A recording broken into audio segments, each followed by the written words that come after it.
आपने सुना होगा कि ओवरथिंकिंग हमारे मेंटल हेल्थ के लिए खराब है, लेकिन क्या आपको पता है कि इसके डायरेक्ट इम्पैक्ट आपके फिजिकल हेल्थ पर भी होते हैं? आज हम बात करेंगे कि ओवरथिंकिंग क्या है, कैसे ये हमारी बॉडी को अफेक्ट करता है और इसे हम कैसे कंट्रोल कर सकते हैं। अगर आप अपनी हेल्थ के लिए सीरियस हो, तो इस वीडियो को एंड तक जरूर देखिए। चलिए शुरू करते हैं। तो सबसे पहले समझते हैं कि ओवरथिंकिंग क्या होता है। ओवरथिंकिंग का मतलब है किसी सिचुएशन के बारे में इतना ज़्यादा सोचना कि आपके माइंड ओवरवेल्म्ड हो जाए। आप बार-बार वही चीज़ें रिपीट करते हैं, क्या गलत हो सकता है, क्या करना चाहिए था, क्या नहीं हुआ और इस प्रोसेस को कोई एंड नहीं होता है। यह सिर्फ़ एक मेंटल हैबिट नहीं, यह एक डिसीज़ बन सकती है अगर इसे कंट्रोल ना किया जाए तो। इसका फिज़िकल हेल्थ पे क्या असर होता है? अब बात करते हैं कि ओवरथिंकिंग हमारी बॉडी पर क्या असर पड़ता है। साइंस कहता है कि हमारा माइंड और बॉडी इंटरकनेक्टेड है। अगर आपका दिमाग हेल्दी है, तो आपका शरीर भी हेल्दी नहीं रह सकता।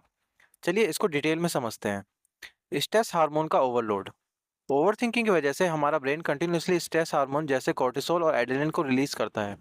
यह हार्मोन इमरजेंसी सिचुएशन के लिए यूज़फुल होते हैं, लेकिन अगर यह ज़्यादा टाइम तक रिलीज होते रहें तो यह हमारी बॉडी के लिए डेंजरस हो सकते हैं।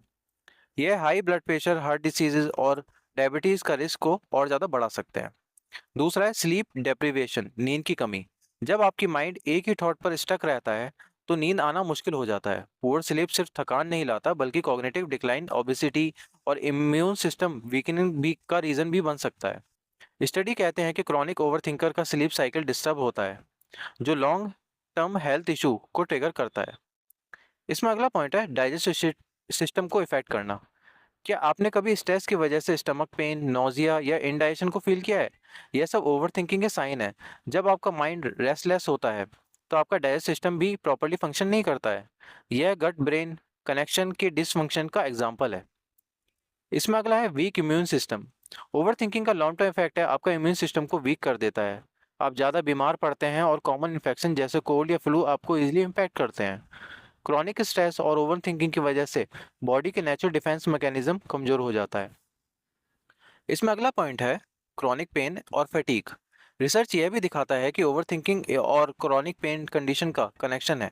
ओवरथिंकिंग को बैक पेन, हेडेक और जॉइंट पेन जैसी प्रॉब्लम ज़्यादा होती हैं। यह सब माइंड और बॉडी को ओवरलोड के कारण होता है। इसमें अगला पॉइंट है ओवरथिंकिंग एक विशियस साइकिल है। सबसे ज़्यादा डेंजर चीज़ यह है कि ओवरथिंकिंग एक विशियस साइकिल है। पहले आप स्ट्रेस में सोचते हैं, फिर स्ट्रेस के इफेक्ट आपकी हेल्थ को इम्पैक्ट करते हैं और जब हेल्थ इश्यू स्टार्ट होते हैं तो आप और ज़्यादा स्ट्रेस लेने लगते हैं। यह साइकिल कभी एंड नहीं होती और आप इसमें कंटिन्यूसली ब्रेक ले ही नहीं सकते कभी भी। इसमें एक चौथा पॉइंट है ओवरथिंकिंग को कंट्रोल कैसे करें। अब बात करते हैं सॉल्यूशन की। ओवरथिंकिंग को रोकना मुश्किल लगता है, लेकिन कुछ प्रूवन टेक्निक हैं जो इस प्रॉब्लम को सॉल्व कर सकती हैं। इसमें सबसे पहला है meditation. Meditation scientifically proven technique है जो आपके माइंड को काम करती है। रोजाना सिर्फ 10 से 15 मिनट आपके लिए बहुत बेनिफिशियल हो सकता है।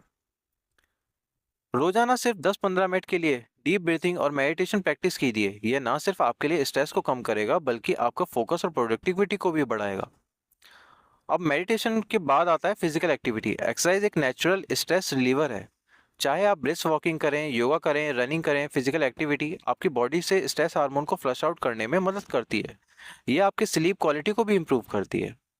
अब फिजिकल एक्टिविटी के बाद आती है स्ट्रक्चर प्रॉब्लम सॉल्विंग। अगर आप किसी स्पेसिफिक प्रॉब्लम के बारे में ओवरथिंक कर रहे हैं तो उसे लिख लीजिए। उसको पॉसिबल सॉल्यूशन को भी लिखें और उसे एज एन ऑप्शन लिखें।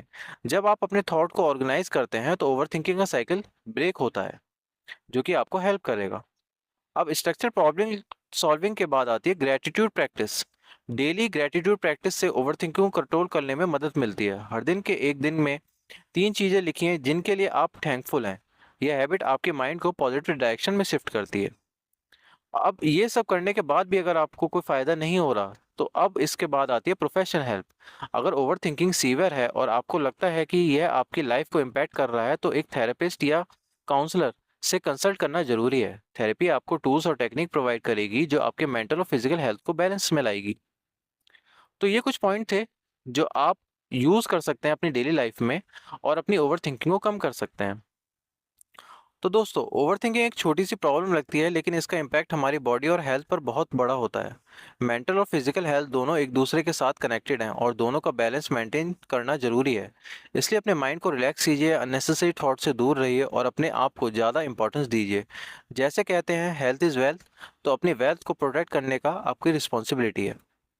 अगर आपको ये वीडियो इन्फॉर्मेटिव लगा तो लाइक ज़रूर कीजिए, अपने दोस्तों के साथ शेयर करें और हमारे चैनल को सब्सक्राइब करना ना भूलें। आपका एक लाइक हमें और अच्छा कंटेंट बनाने के लिए मोटिवेट करता है। मिलते हैं अगले वीडियो में एक नए और इंटरेस्टिंग टॉपिक के साथ। तब तक के लिए स्टे हेल्दी।